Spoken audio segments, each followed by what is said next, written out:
Salut, je suis Andy Benoît et aujourd'hui en collaboration avec Der Group, nous allons explorer l'aéroport Toussaint Louverture, parler de son histoire et de son fonctionnement. Aéroport international Toussaint Louverture.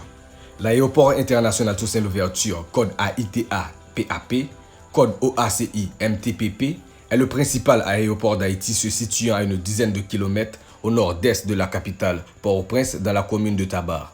Il est géré par l'autorité aéroportuaire nationale, AAN. Ancienne base militaire américaine dans les années 1950 et 1960, l'aéroport actuel ouvrit en 1965 sous le nom d'aéroport international François Duvalier, en l'honneur de l'ancien président d'Haïti jusqu'en 1986, où il fut renommé aéroport international de Port-au-Prince. En 2003, il fut encore une fois renommé, cette fois-ci en l'honneur du héros national Toussaint Louverture. Le 12 janvier 2010, un tremblement de terre de magnitude 7.0 a frappé l'ouest d'Haïti et notamment la capitale. Après le séisme du 12 janvier 2010, toutes les opérations commerciales des compagnies aériennes ont été suspendues. Ce séisme, qui est suivi de plus d'une centaine de répliques, est le plus important et le plus meurtrier de l'histoire du pays. Elle a désorganisé totalement le fonctionnement de l'État à l'image de l'effondrement de plusieurs bâtiments publics comme le palais présidentiel. La tour de contrôle de l'aéroport n'a pas été épargnée. Cependant, l'unique piste est restée intacte et permet ainsi aux avions des différents secours d'atterrir. Novembre 2011, des travaux de réhabilitation et de remise aux normes ont débuté. Conduits par la société haïtienne Panexus Haïti, ces travaux consistent également en une réorganisation des espaces intérieurs et extérieurs dotés d'équipements plus importants capables de supporter le doublement de sa capacité d'accueil, soit 1,2 million de passagers prévus annuellement. De plus, le bâtiment répond désormais aux normes parasismiques pouvant subir un séisme de niveau 8 sur l'échelle de Richter. Même si les premiers terminaux ont été mis en service le 15 décembre 2011, les travaux se poursuivirent jusqu'en mars 2012. Des travaux d'extension et de modernisation de l'aéroport ont été réalisés. Quelques mètres carrés ont été ajoutés sur les 2400. Quelques postes d'embarquement ont été ajoutés et l'aménagement des magasins, des restaurants dans le salon d'aéroport.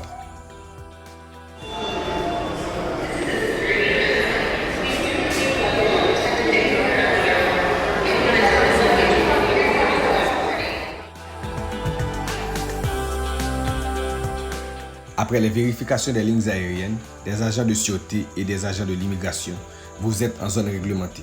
Vous avez le loisir de profiter des services commerciaux offerts ou de vous installer confortablement dans la salle pour attendre votre embarquement. L'aéroport possède 3 salles d'embarquement officiellement. L'aéroport possède une seule piste d'atterrissage de direction 10-28, 3040 mètres de longueur et une surface asphaltée.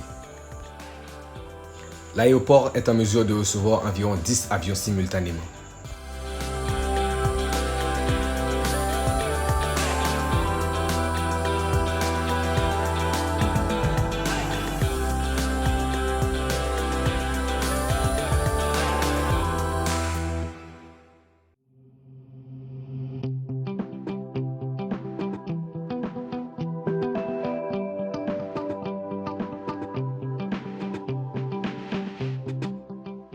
Chaque jour, un groupe de musiciens reçoit les passagers venant partout dans le monde avec des chansons purement haïtiennes.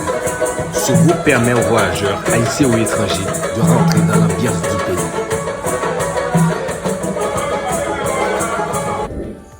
Accueillis par l'art, par des tableaux, de la peinture, la musique haïtienne. Rapidement après le débarquement, direction vers l'immigration. Le service de l'immigration assure le contrôle des personnes souhaitant accéder au territoire haïtien. Tout de suite après l'immigration, direction vers la salle de réclamation des bagages.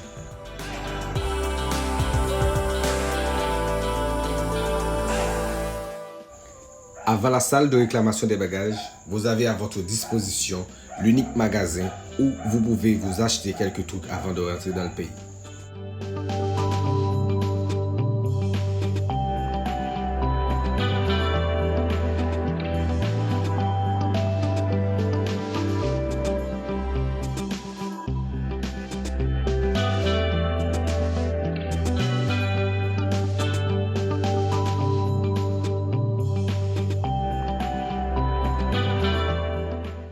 Bagages récupérés, vous êtes arrêté par les agents douaniers.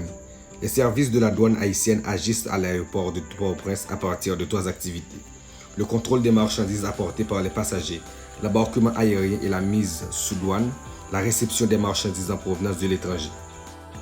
Ce dernier stade franchi, le passager libre de toute contrainte est habilité à prendre la sortie. À la sortie, vous avez à votre disposition services d'accueil, kiosques de renseignement du ministère du Tourisme, des compagnies téléphoniques, compagnies de location de voitures, bureaux d'échange, etc.